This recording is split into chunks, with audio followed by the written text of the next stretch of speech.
जब हमारा देश आज़ाद हुआ तभी अंग्रेज़ों ने फिर से आखिरी बार डिवाइड एंड रूल करने की कोशिश की। उन्होंने भारत को 565 टुकड़ों में यानी रियासतों में बांटने की कोशिश की। 565 रियासतों को कहा कि आपके पास 3 ऑप्शंस है, या तो आप इंडिया के साथ रहो, या पाकिस्तान में मिल जाओ, या फिर अपना खुद का देश बनाओ। अब अंग्रेज जल्दी से जल्दी भारत छोड़ना चाहते थे। उन्होंने एक तरीका सामने रखा, आप लोग अपना विवाद जल्दी से जल्दी सुलझा दीजिए, क्योंकि 15 अगस्त 1947 ये आखिरी दिन रहेगा जहां तक हमारी जिम्मेदारी होगी। अब सरदार पटेल जी ने लगभग सारी रियासतों को भारत में जोड़ने की कोशिश की, मगर 3 रियासतें ऐसी थी जो भारत में नहीं जुड़ना चाहती थी। उसमें से एक कश्मीर, दूसरी हैदराबाद और तीसरी जूनागढ़ थी।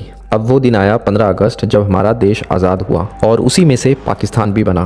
अब अंग्रेज़ों की जिम्मेदारी खत्म हो चुकी थी। तभी पाकिस्तान ने मौके का फ़ायदा उठाया और 22 अक्टूबर को कश्मीर पर एक बड़ा हमला कर दिया, जिसमें मिलिट्री और घुसपैठियों को इन्फिल्ट्रेट करने की कोशिश की और वहाँ की डेमोग्राफिक को भी चेंज करने की कोशिश की। अब महाराजा हरि सिंह को एहसास हुआ कि उन्होंने कितनी बड़ी गलती की और उसी के 2 दिन बाद यानी 24 अक्टूबर को उन्होंने भारत के साथ मिलने का फैसला किया और इंस्ट्रूमेंट ऑफ एसेशन साइन किया। उसके बाद 27 अक्टूबर को इंडिया ने इंडियन आर्मी को एयरलिफ्ट किया कश्मीर की तरफ। तभी बाहरी मदद के लिए हमारे prime minister Nehru ji UN का दौर करते हैं और यूएन में पाकिस्तान की शिकायत करते हैं। अब यूएन इस चीज को सॉल्व करने के लिए सीज फायर का ऑर्डर देते हैं। जब तक सीज फायर का ऑर्डर आया तब तक बहुत देर हो चुकी थी। पाकिस्तान घुसपैठियों ने कश्मीर का लगभग आधा हिस्सा कब्जा दिया था और तब से अभी तक ये विवाद ऐसा ही चलता आ रहा है। अब चलिए हम थोड़ा एक समझने की कोशिश करते हैं कि कहां पर चूक हुई। देखिए, अगर हम महाराजा हरि सिंह के बारे में बात करें तो उनकी भी अपनी एक मजबूरी थी कि उन्होंने लेट इंस्ट्रूमेंट एसेशन साइन क्यों किया। उस वक्त कश्मीर के अंदर 77% जो पॉपुलेशन थी वो मुस्लिम थी और कहीं ना कहीं जनता ये नहीं चाहती थी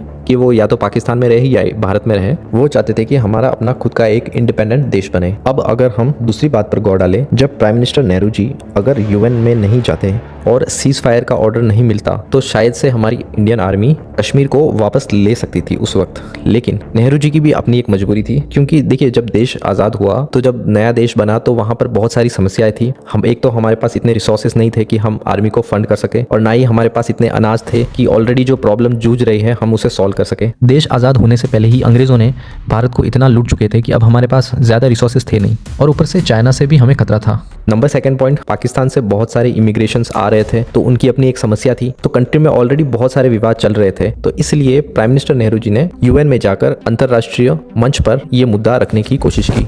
बाकी इस पर आपकी क्या राय है, इस बारे में आप कमेंट सेक्शन में ज़रूर बताइएगा। वीडियो को लाइक और चैनल को सब्सक्राइब कर दीजिएगा और अपने दोस्तों के साथ ज़रूर शेयर करिएगा।